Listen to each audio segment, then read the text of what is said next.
Partai Golkar mengklaim tidak ada desakan dari eksternal di balik mundurnya Erlangga Hartarto dari Ketua Umum Partai Golkar.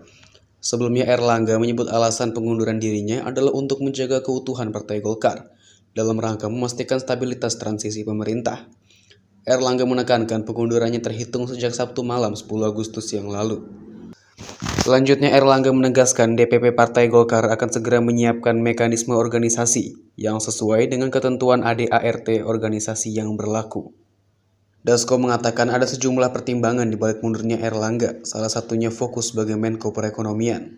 Lebih lanjut, Doli menyebut kemunduran Erlangga juga untuk memastikan program nasional, seperti Pilkada mendatang berjalan lancar dan Erlangga dengan sukarela mencopot jabatannya sebagai Ketua Umum Partai Golkar. Menjadi bagian untuk mencoba menciptakan situasi kondusif di dalam masa transisi pemerintahan yang akan datang. Jadi beliau lebih berkonsentrasi untuk di kabinet karena tenaga ketua umum kami itu sebagai Menko Perekonomian sepertinya lebih dibutuhkan ya, di kabinet untuk mengantarkan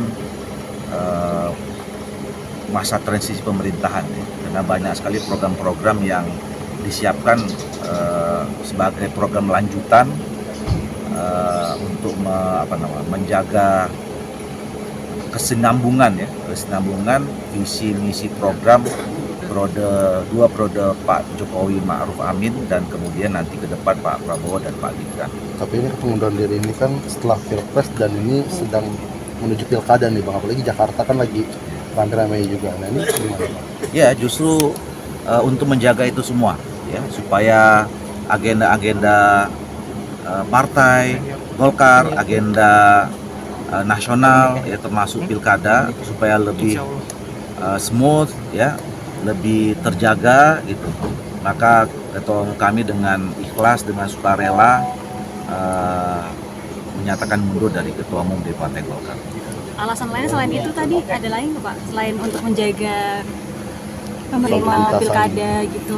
Tadi kan sudah saya sampaikan ya, dasar pertimbangan Pak Erlangga mundur jadi ketua umum Partai Golkar itu adalah pertama untuk tetap menjaga soliditas Partai Golkar ya, keutuhan Partai Golkar di dalam menghadapi agenda ke depan, termasuk menghadapi agenda menjalankan masa transisi pemerintahan yang sampai pemerintahan yang baru.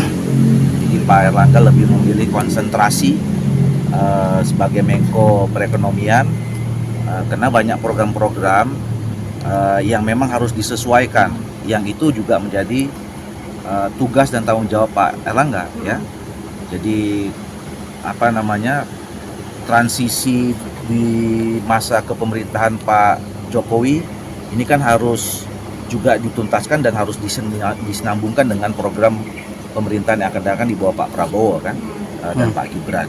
Jadi ketua umum kami akan konsentrasi menangani masalah ini. Cukup ya? Pak tadi Pak Erlangga kan baru saja meninggalkan rumah dinas, beliau kemana ya kemarin? Ke IKN kan nanti malam ada, besok mau rapat kabinet, nanti malam kan ada dinner ya, Pak Presiden, Pak Jokowi mengundang semua anggota kabinet, kalau tidak salah juga dengan para gubernur atau apa gitu. Jadi persiapan untuk rapat kabinet besok di IKN. Dari Jakarta, Tim Berita Nasional TV melaporkan.